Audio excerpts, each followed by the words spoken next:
de la clase de esta mañana. Yo voy a concluir con lo que quedó pendiente el jueves pasado respecto del punto de regímenes políticos. En la última clase dimos el concepto de régimen político, vimos los elementos que hay que tener en cuenta para comprender lo que es un régimen político y cómo se diferencia de los conceptos que se usaban antes del siglo XX o de fines del siglo XIX, como eran el tema de las formas de gobierno, como hoy no tiene tanta importancia el tema de las formas de gobierno, pero sí el del régimen político, que es un concepto más amplio y abarcador, no solo de lo institucional, de lo jurídico, sino de otros factores que hacen a la organización político-social de una sociedad. Y nos quedó, y dijimos que en la clasificación son tantos los elementos que los autores van agregando a tener en cuenta para definir un régimen político, que no se podría hacer una clasificación prácticamente válida, útil, porque terminaríamos haciendo una clasificación en la cual cada sociedad políticamente organizada sería un régimen político distinto. Entonces se ha entendido que es mucho más útil entender el régimen político en función de menos parámetros, y de esa manera se suele utilizar una clasificación binaria, una tipología binaria, que es el autoritarismo. Por una parte, algunos desprenden del autoritarismo al totalitarismo y por otro lado la democracia. La democracia vista como régimen político. La democracia en los clásicos no tenía buena prensa, porque se entendía que la democracia era el gobierno de la multitud. No es el concepto nuestro de democracia que utilizamos hoy. Entonces, por ejemplo, la célebre clasificación tripartita de Aristóteles, en la célebre clasificación tripartita de Aristóteles, la democracia no era considerada una buena forma de gobierno, porque era el gobierno de una multitud que tenía como finalidad satisfacer los intereses de ella misma. Digamos que en la historia se van formando dos tradiciones, por una parte la tradición democrática y por otro lado la tradición liberal, y que estas dos tradiciones convergen en la formación de lo que hoy llamamos democracia republicana o democracia constitucional.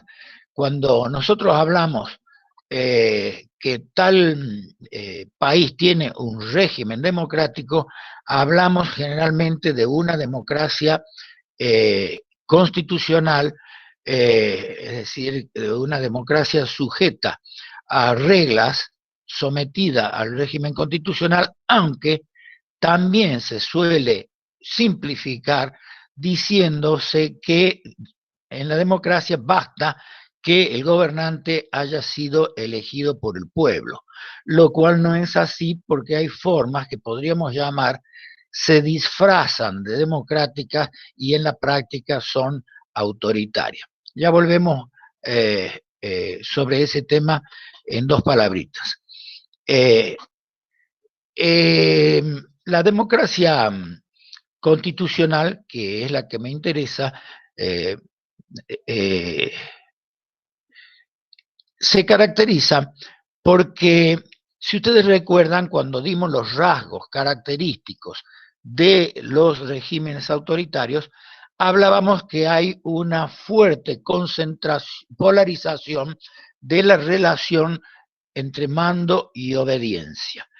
En las democracias vistas como régimen político, esa fuerte polarización que hay entre mando y obediencia se desarma, por llamarlo de alguna manera, y se produce una gran despolarización en la relación mando-obediencia. Fíjense que el ideal teórico de la democracia sería que todos gobernaran, todos al mismo tiempo, por asamblea, digamos.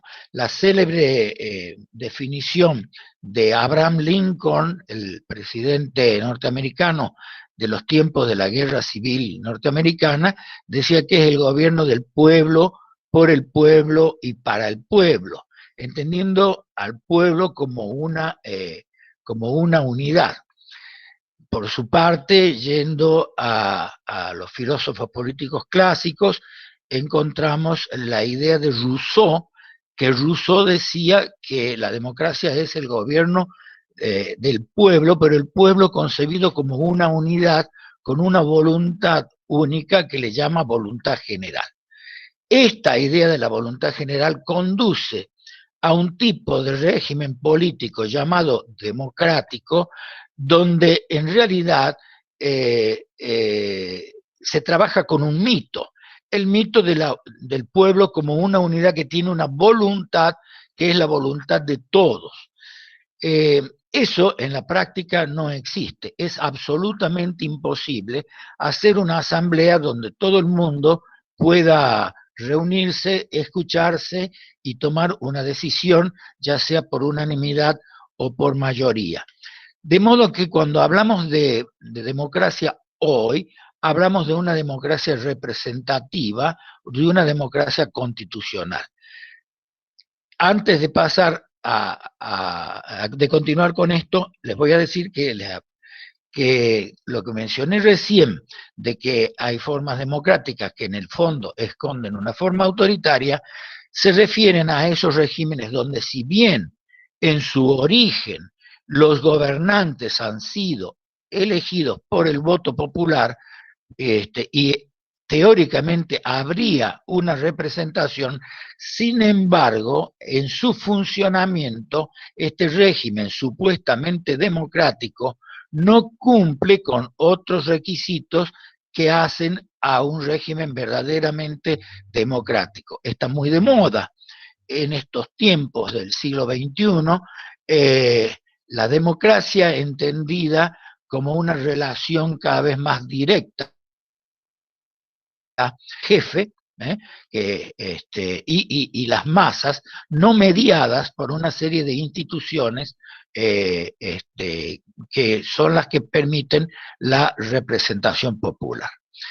Y además, dejando de lado a menudo todos los presupuestos de tipo jurídico que hacen a la garantía de la libertad y de la participación de parte de los ciudadanos. Bueno, decíamos entonces que en una democracia hay una despolarización en esa relación de autoridad, mando, obediencia. Quiere decir que antes no está al mismo nivel de los gobernados, naturalmente, en esta especie de diferente situación en que se encuentra el gobernante y el gobernado, encontramos que los gobernados no están subordinados totalmente a la voluntad del gobernante, sino que por el contrario son capaces de tener en el ejercicio de la función del gobernante y además participar de algún modo institucionalmente compuesto o arreglado para participar en el control de la gestión del gobernante. Es decir, tenemos el gobernante, que puede ser generalmente, en el concepto republicano, son tres poderes, la célebre fórmula, tres poderes que están separados, cada uno con su función, y que se equilibran y controlan entre sí.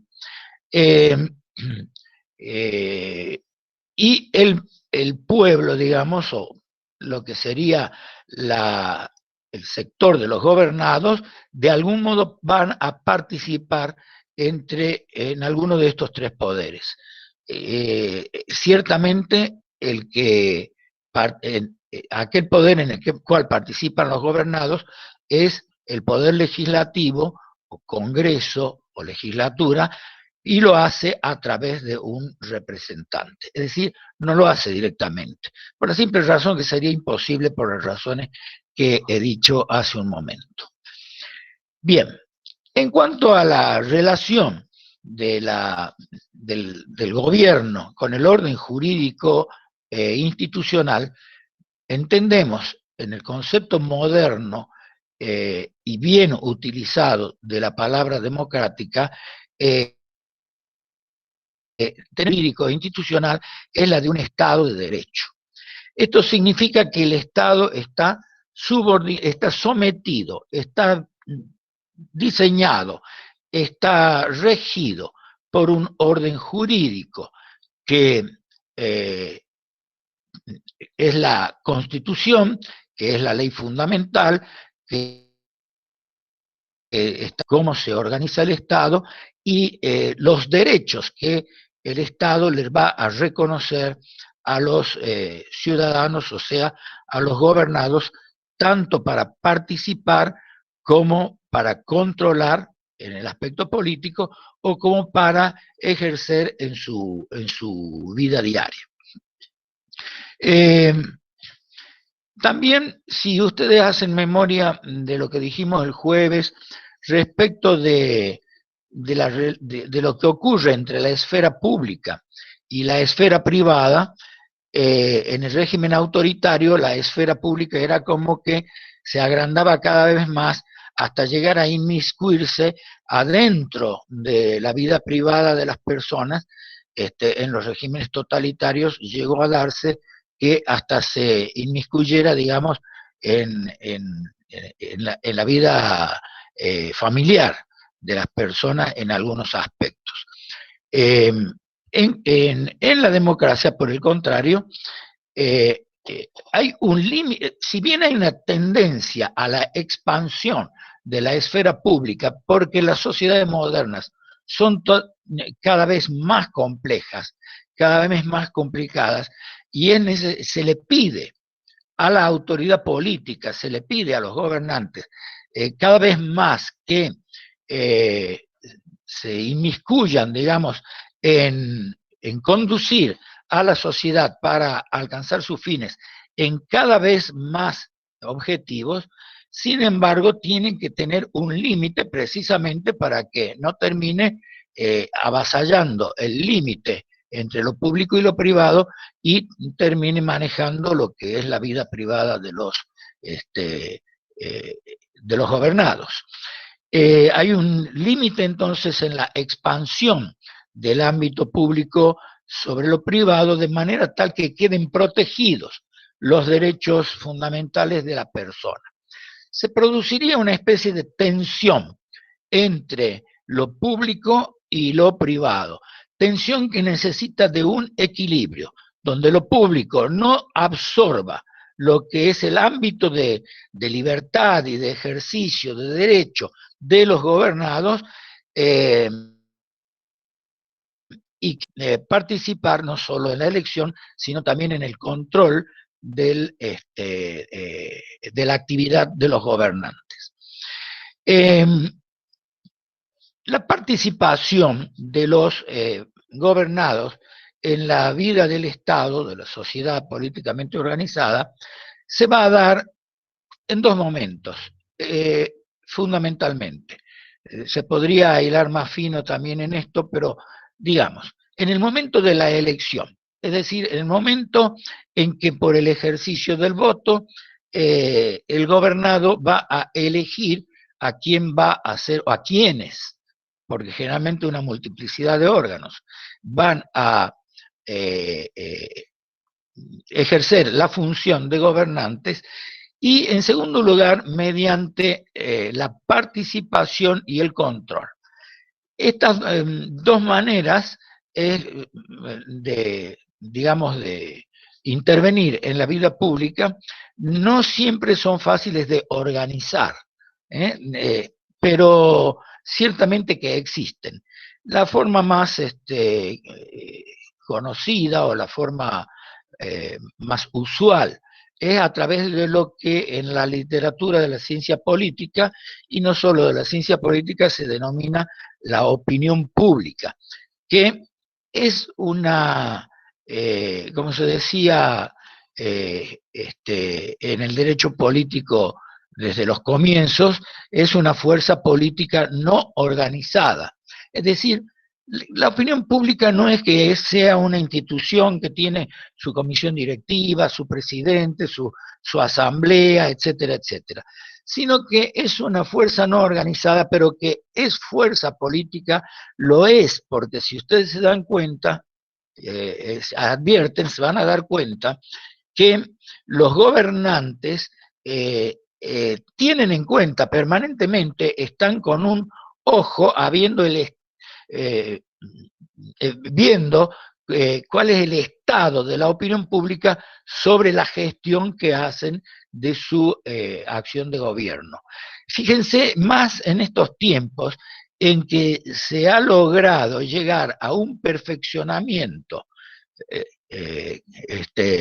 en el sistema de las encuestas, aunque tiene sus fallas muchas veces por distintas razones, pero los gobernantes generalmente hacen permanentemente encuestas sobre aspectos generales y sobre aspectos particulares de su gestión. ¿Para qué? Para medir lo que podemos llamarle es el estado de la opinión pública respecto a una determinada gestión. No es que se mida la intención de voto para las próximas elecciones. Eso viene después, para cuando está más cerca una elección. Pero, por ejemplo, si ustedes alguna vez tienen la curiosidad de observar en algún programa periodístico de televisión, cuando es entrevistado a alguno de los profesionales vinculados a la realización de encuestas, van a ver que una de las cosas que se miden es la imagen de los gobernantes. La imagen de los gobernantes es tanto o más importante que la intención de voto, porque el voto se define muchas veces ya casi al final del proceso preelectoral.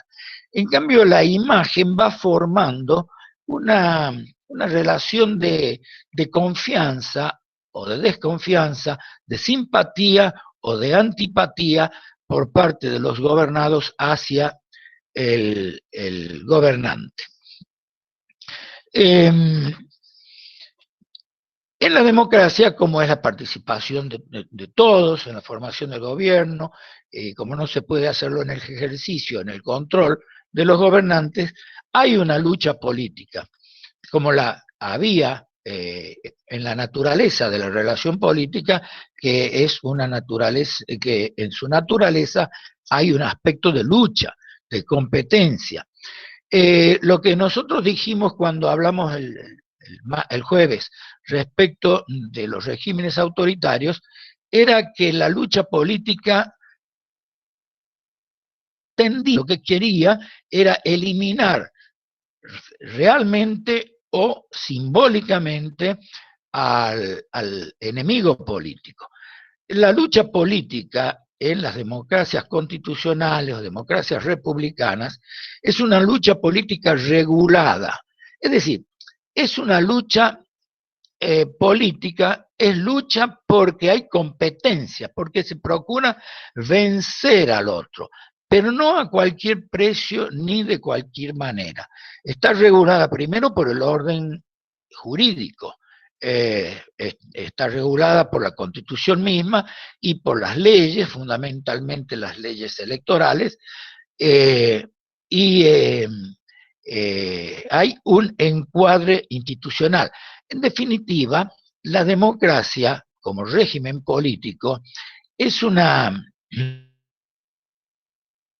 entre una competencia y que llamábamos enemigo, lo podríamos llamar más propiamente adversario, una competencia para imponerse al adversario, ya sea en una elección o ya sea en la adopción de una determinada decisión que logre la mayor cantidad de adhesiones posibles, y un equilibrio con el consenso. Yo trato de hacer lo que creo que se debe hacer. Sin embargo, en una democracia republicana debe haber un consenso, es decir, debe haber un estado general de opinión que o apoye o al menos sea neutral a la adopción de ciertas medidas, de modo que no termine siendo una imposición coercitiva por la fuerza respecto de lo que pueda opinar la mayoría de los gobernados.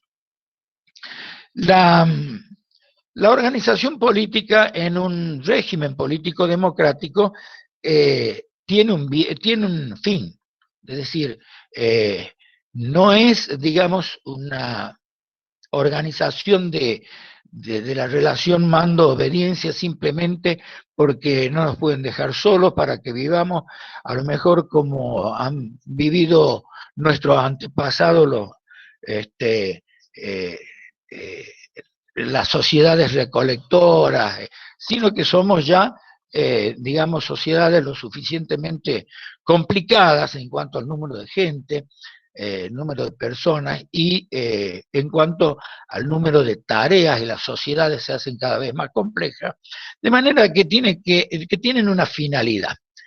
Hay distintos conceptos de fin del Estado, que sería el fin de la sociedad política. Podemos decir que el que más se usa, ¿no es cierto?, es el bien común que es el bien de todos, no como suma de bienestares individuales, sino un conjunto de condiciones donde se puedan desarrollar, respetando sus derechos y sus libertades, todas las personas y todos los grupos de personas. Y este bien común supone un proyecto de convivencia en el cual hay una coincidencia generalizada. Porque si cada uno piensa una cosa diametralmente opuesta, la convivencia va a ser imposible. Escuchaba hace un rato por la radio lo que está pasando de nuevo por enésima vez desde el año 1948 entre el grupo político Hamas de los palestinos e Israel. Nuevamente en un territorio más chico que la provincia de Tucumán, llueven las bombas de un lado para al otro. Bueno, obviamente así no se puede convivir. Entonces es necesario, para que haya una sociedad política que pueda convivir, coincidir en función de un proyecto común, aunque sea en algunas cosas fundamentales, aunque sea en algunas cosas básicas, esenciales, que permita un mínimo de consenso, y dentro del consenso, todos los disensos y todas las luchas que quieran para que una mayoría, generalmente el principio de la mayoría, es el más importante en la democracia, ¿no es cierto?, pueda imponerse sin avasallar los derechos de las minorías. Un proyecto así supone la existencia del pluralismo. Hay que reconocer que la sociedad no es una convivencia absolutamente homogénea, hay diferencia en pluralismo social, no todos tenemos ni las mismas capacidades, ni las mismas vocaciones, ni las mismas orientaciones, y en definitiva la sociedad es el producto de la organización más o menos dirigida o más o menos espontánea de la cooperación entre los distintos sectores de la sociedad que van a cumplir diferentes funciones. Va a haber gente que está en el mundo de la cultura, va a haber gente que va a estar en el mundo de la economía, va a estar gente que va a estar en el mundo del trabajo, va a haber gente que va a estar en el mundo del esparcimiento, Y bueno, eso en definitiva es lo que implica que la sociedad que se organiza políticamente supone un pluralismo social que debe ser eh, organizado de alguna manera, que tenga sus reglas, pero que respete, que se respeten recíprocamente, que ninguno de los sectores de la vida social pretenda absorber al otro. Y paralelamente al pluralismo social tenemos un pluralismo político. Si, como decíamos antes, la democracia es una tensión entre lucha y consenso, bueno, hay que reconocer que no todos pensamos igual y que tenemos que ponernos de acuerdo en alguna manera donde las decisiones se tomen eh, haciendo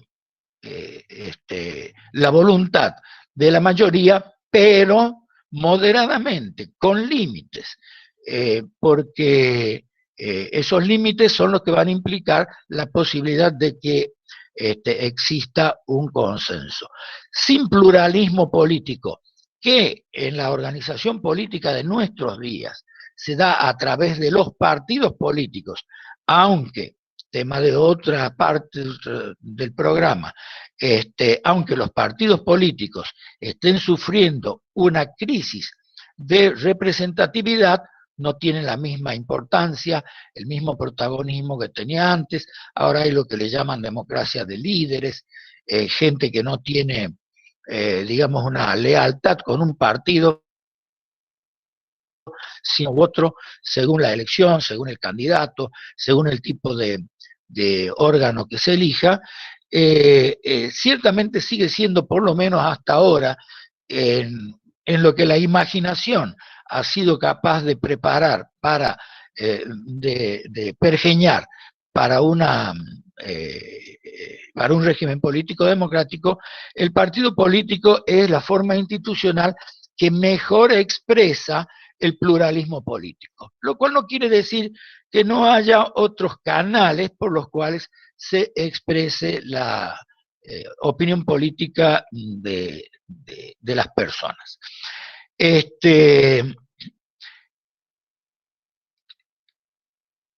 Tiene finalmente, eh, debemos decir que es necesario para que haya un régimen político que existe ciertas creencias, de algún modo ya lo hemos dicho antes, ¿no? Pero siendo más concretos, es necesario que haya un compartir ciertas creencias, que se tengan ciertos valores y representaciones de la vida social que sean comunes, y eso es lo que le da vida a un régimen político verdaderamente democrático. Esto supone que existan, que la convivencia sea racional, y hay dos tipos de racionalidad: la racionalidad moral y la racionalidad técnica. La racionalidad moral va a suponer que el proyecto de sociedad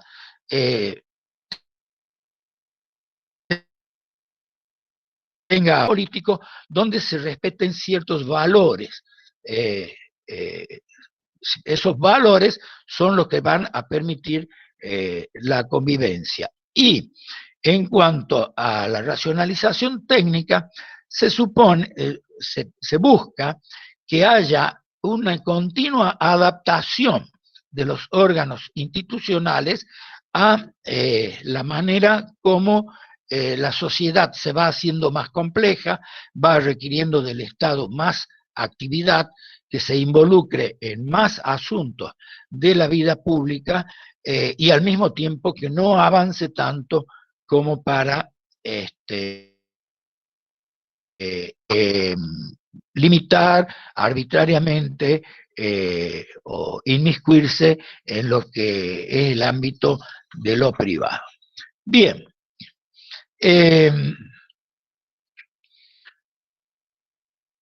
Después ya como el paso, digamos, de esta unidad a la que sigue, debo dejar dicho que el tema de la democracia da para mucho, porque no solamente en la definición de estos rasgos o presupuestos que he señalado, sino que da para mucho en muchísimos aspectos. La democracia, todos sabemos que no todos tenemos las mismas posibilidades, que a veces hay sociedades que son bastante escépticas y entienden que no hay que involucrarse demasiado en la participación porque no va a tener influencia. O total, la organización a la que me gustaría pertenecer no va a tener influencia en la adopción de decisiones por parte de aquellos que mandan. O, por el contrario, sean sociedades con una intensidad de participación mayor donde sí que influyen. Eso da lugar a que se hayan elaborado teorías sobre la democracia. A ver, ¿qué hay de democracia? Si no todos participamos por igual, ¿qué es lo que hay? ¿Gobiernan siempre los mismos, como dicen algunos, que son los propietarios de los medios económicos? ¿O es una competencia entre élites, como es otra de las visiones de la democracia? Son determinados temas, es decir, interpretar qué es la democracia en su vida real, ¿no? Luego también, para que ésta sea posible, para que no produzca tensiones que rompan el equilibrio del que hemos hablado, hay ciertas condiciones de tipo económico-social por un lado y de tipo cultural por el otro, para que la democracia sea posible. Es decir, sociedades donde hay una distancia muy grande en lo económico-social entre aquellos que son poderosos económicamente y aquellos que son muy débiles, muy frágiles, se pueden convertir en carne de cañón de los que son poderosos económicamente, que en definitiva van a utilizarlos como elementos clientelares para imponer su voluntad. Y de las mismas morales, que son los que ya me he referido antes, aquellos en los cuales se debe coincidir. Bueno, y hay una serie de puntos más que lo van a ver ahora en la unidad número 6 sobre lo que es la democracia modernamente. Doctor del Barco, acá le pasaría la posta. Se nos fue. Muchas gracias, profesor. Al contrario, si hay alguna pregunta, alguna observación, estoy a disposición.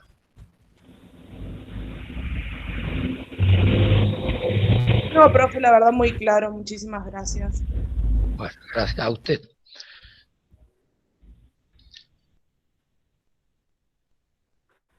Bueno, muchas gracias, Gonzalo. No, por favor. Ha estado muy claro. Como decía la alumna, esta temática, como bien decías, se continúa en un desarrollo mayor y más complejo en la unidad que sigue, es decir, en la unidad referida específicamente a la democracia. Que intencionalmente hemos desagregado en una unidad aparte este tema, porque no se trata solamente de una rápida caracterización de la democracia como un régimen político distinto, diferente y contrapuesto, como se ha planteado muy bien a regímenes autocráticos, totalitarios o autoritarios, según la denominación que se prefiera, sino que hoy estamos viviendo una situación particular, novedosa a escala planetaria, que como nunca en otro tiempo de la historia, no todos, pero una gran mayoría de países viven en regímenes que se denominan, o por lo menos se autodenominan como democráticos. Pero también lo más curioso de esta nueva situación histórica es que no hay, a diferencia de otras épocas históricas, un régimen político que se ofrezca en términos teóricos como alternativa a el régimen democrático. Y es cierto que hay muchos regímenes que no son democráticos hoy, pero a diferencia de otras épocas, no renuncian a llamarse de alguna manera democráticos o populares, una suerte de aceptación de que el régimen político más aceptado en este horizonte de la historia que estamos transitando, en este momento de la historia, y con un horizonte bastante amplio, es la democracia. Pero, como bien dijo el profesor Fernández, hay muchos aspectos a considerar y hay bajo este nombre genérico muchos regímenes que se llaman democráticos, pero en los que no hay aceptación de una serie de valores, o no hay una serie de conductas, o no hay una serie de instituciones. Valga esto como una introducción muy general al por qué volveríamos sobre el tema democracia en esta unidad número 6, para poder tematizar de una manera muy, no digo profunda, porque el tiempo no nos va a alcanzar, pero más desarrollada que otras cuestiones. ¿Por qué esto?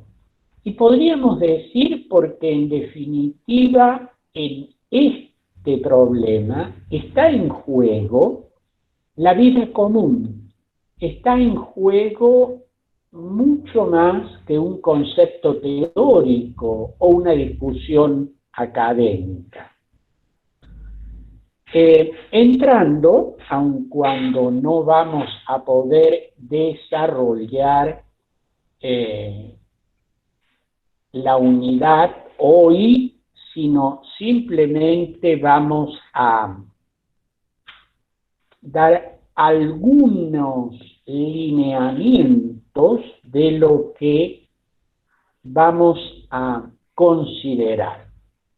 Tal vez lo más difícil sea ponerse de acuerdo en esto que figura como punto primero, ¿no?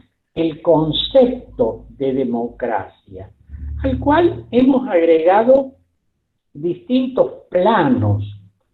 Fíjense ustedes que cuando escuchamos, y también lo mencionó el profesor Fernández, tanto en la clase anterior como en la del día de hoy, el término democracia, cuando se habla a través de los medios, en la discusión política, unos dicen somos democráticos, otros que le dicen a los que se dicen democráticos, ustedes no lo son, estos responden, bueno, en realidad nosotros somos genuinamente democráticos, mientras que ustedes...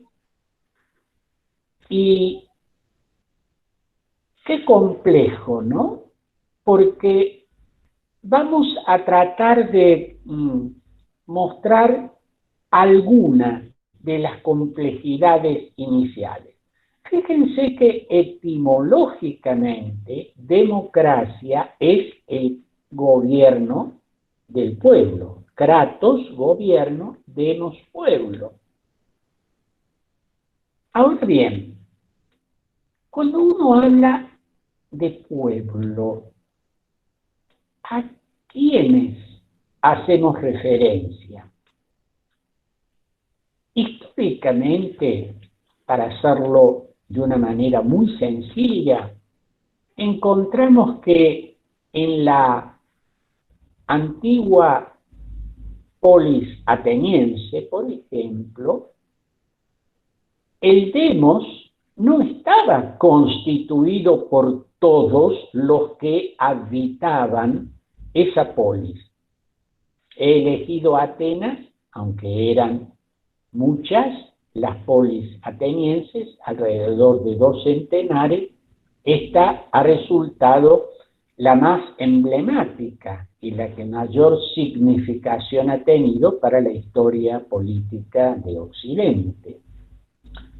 Decíamos que en la Atenas clásica el demos no era la totalidad de la población. Y ahí vienen una serie de exclusiones. No eran parte del demos los esclavos. Y acá recordamos que en el mundo antiguo, libertad y esclavitud era una de las primeras y más profundas diferencias o clivajes sociales, libertad y esclavitud. El esclavo no formaba parte del demos, pero tampoco formaba parte del demos aquellos que, siendo libres y viviendo en la polis, no formaban parte de él. ¿Quiénes eran? Los extranjeros, también llamados metecos. Solamente aquellos que se van a considerar ciudadanos formaban parte del demos, pero vivían en la polis personas que eran libres, que no eran extranjeros, pero que no formaban parte del demos. ¿Quiénes? Las mujeres. Ni las mujeres, ni los esclavos, ni los extranjeros formaban parte del demos. Y tampoco formaban parte del demos aquellos que por razón etaria eran considerados menores. Los menores de 20 años, por ejemplo. Entonces, fíjense ustedes que nos quedan un grupo reducido de personas que tenían la calidad de ciudadanos, que eran varones, ciudadanos mayores de 20 años, los que formaban parte de ese demos que gobernaría. ¿Por qué he señalado esto? Para mostrar cómo a lo largo de un complejo y dilatado proceso histórico vamos a asistir a lo que denomino una ampliación del demos. Vamos a recordar, porque acá hacemos un gran salto temporal, vamos a recordar cómo en el siglo XVIII fines y a lo largo del siglo XIX se va a producir una ampliación del demos. ¿Por qué? Porque en las primeras en los primeros países en los que se instala a partir de la Revolución Americana, Declaración de la Independencia de los Estados Unidos y primera Constitución escrita a fines del siglo XVIII, y de la Revolución Francesa a fines del siglo XVIII, que pone fin al antiguo régimen, y se instalan los regímenes que vamos inicialmente a llamar democráticos representativos, el pueblo que participaba era una reducida parte de la población. Por supuesto que los esclavos, recuerden ustedes que la esclavitud existió universalmente hasta el muy avanzado el siglo XIX, en que se sancionan los convenios de abolición de la esclavitud. Los esclavos, naturalmente, no formaban parte de ese pueblo. Tampoco formaban parte del pueblo las mujeres. Tampoco formaban parte del pueblo todos los que eran libres, eran varones y eran mayores de determinada edad.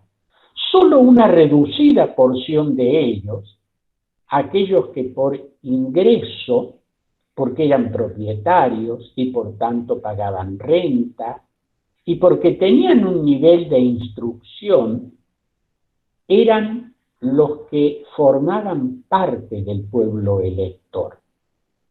¿Y por qué hablamos de una ampliación significativa del demos a lo largo del siglo XIX?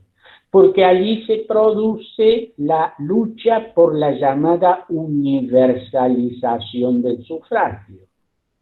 Es decir, aquellos sectores que no eran propietarios, que tenían un nivel de alfabetización muy escaso o inexistente, que constituyen en términos socioeconómicos la clase trabajadora, en el lenguaje del siglo XIX, el proletariado básicamente industrial, que también incluía al campesinado.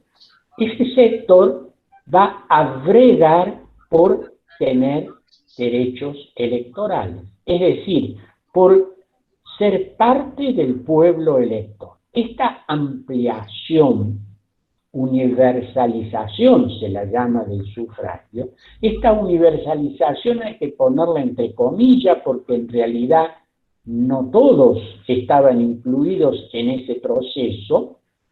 Si ustedes me preguntan quiénes son, y ya lo están advirtiendo, eran nada más ni nada menos que la mitad de la población total, las mujeres.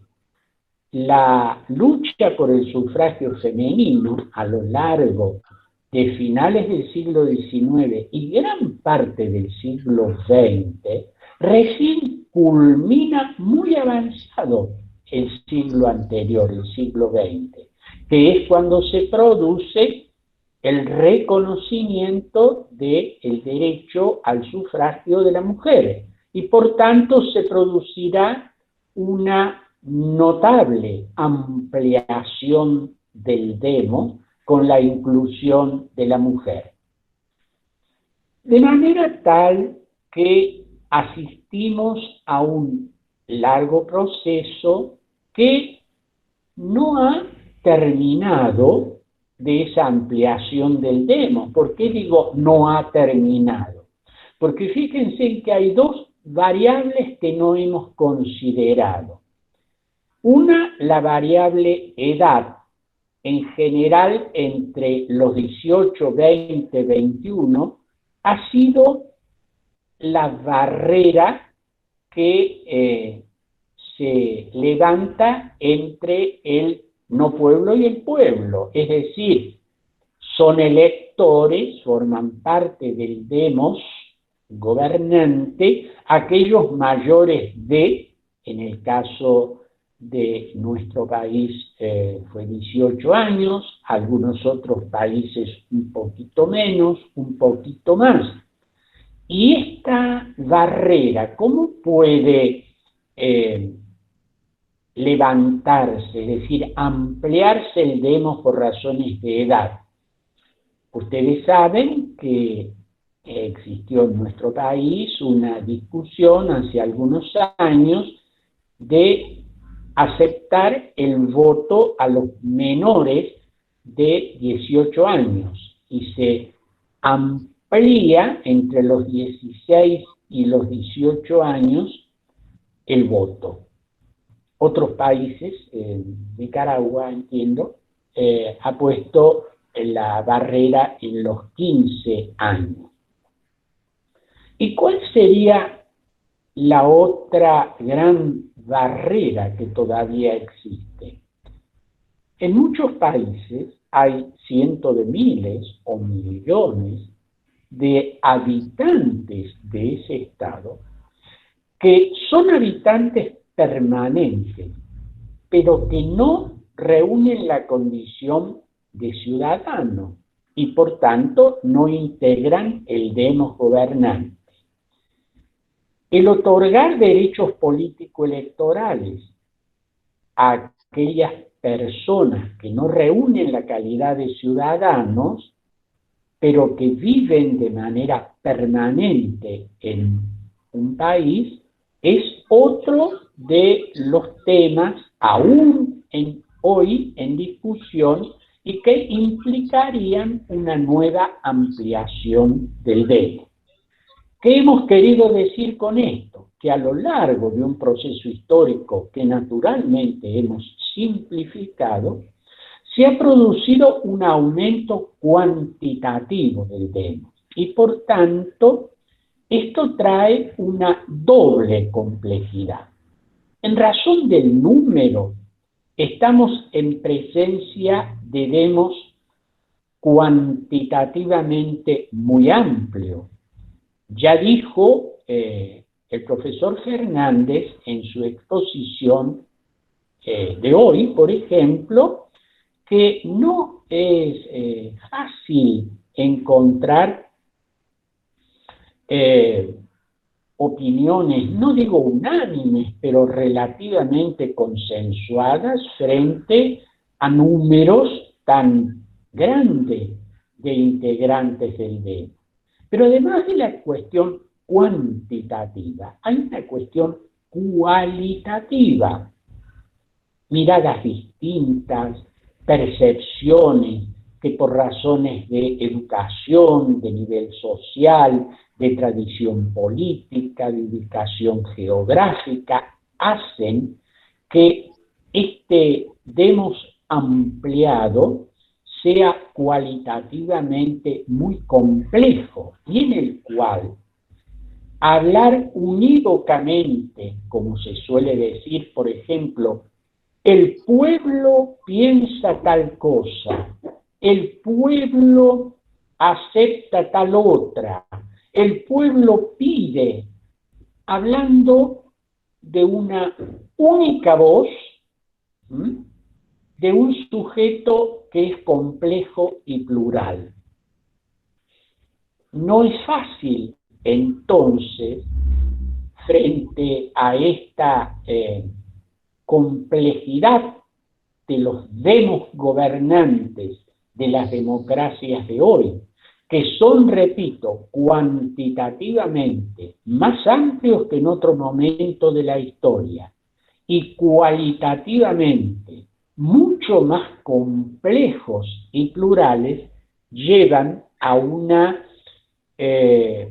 cuestión, no digo insoluble, pero difícil de resolver cuando uno dice, fíjense que partimos de algo muy simple, la democracia es el gobierno del pueblo.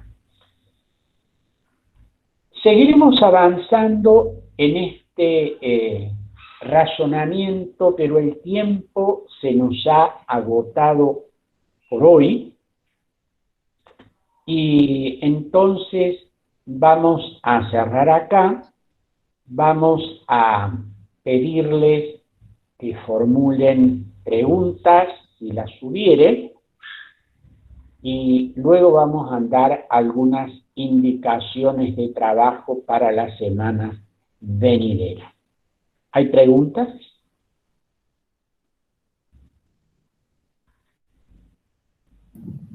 No, profe, hasta ahora ha sido todo muy claro.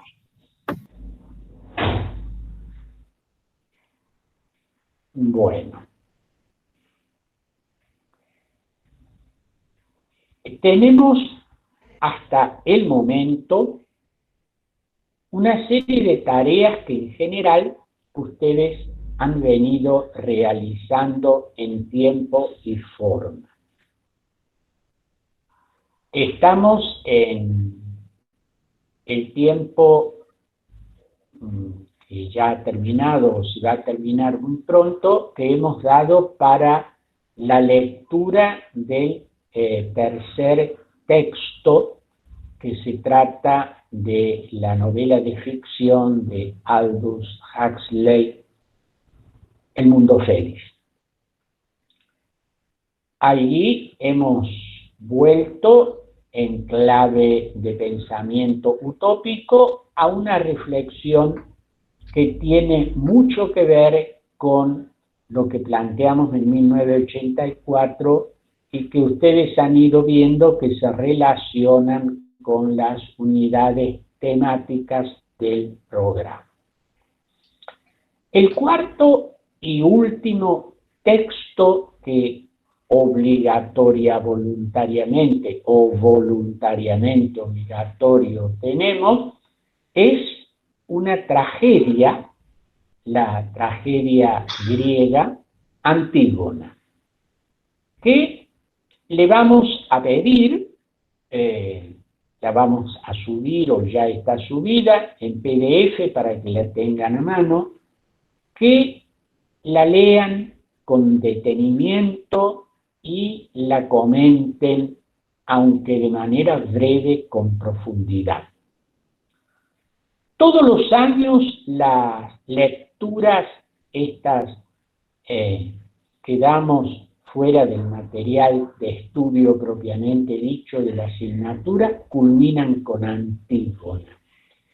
Y yo les dije la primera clase, les digo ahora y se los diré al final, y cuando ya terminemos la materia.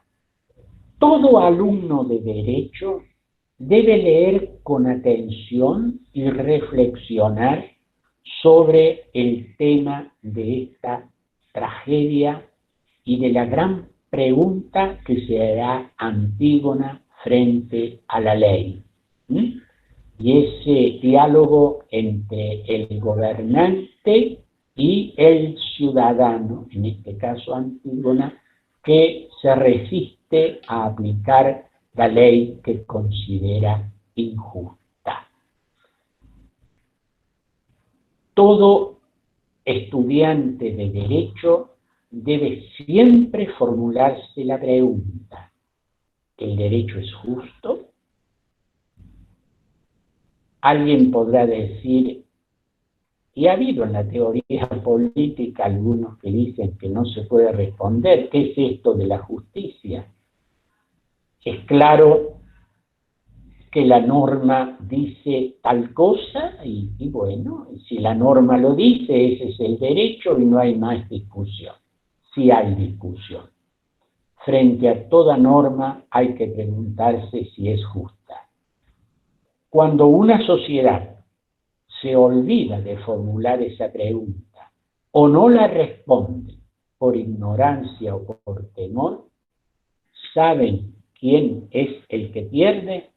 El ser humano, es decir, cada uno de nosotros. Vamos también a indicar, eso va a estar en el grupo de Facebook de hoy, otras actividades como las que vienen realizando con plazos predeterminados.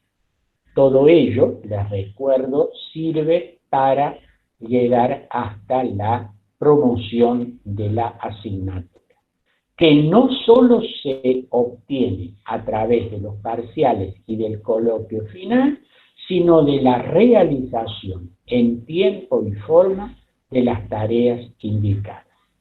Esto, lo expliqué y lo vuelvo a explicar, no es una exigencia porque sí, sino porque entendemos que la promoción es una oportunidad para que el alumno estudie más y mejor la asignatura. Y no es una, como alguna vez me dijo un alumno, profesor, entonces con la promoción no nos salvamos de nada, usted nos hace estudiar más con esto. No, es que la promoción no es un pasaporte que los libere de tarea, sino que es una oportunidad para estudiar, lo repito, más y mejor. Muchas gracias y me despido hasta la clase del próximo viernes. Si no hay otra pregunta, vamos a dejar de grabar aquí y vamos a pedirle a los integrantes de la cátedra que, como siempre, se queden un par de minutos para hacer algunos ajustes técnicos y procedimentales. Muchas gracias, buenos días. Gracias, profe. Gracias, profe. Gracias, chao, profe. Gracias, profe. Chau. Gracias, profe. Chao, profe. Muchas gracias. Gracias a ustedes. Chao, gracias.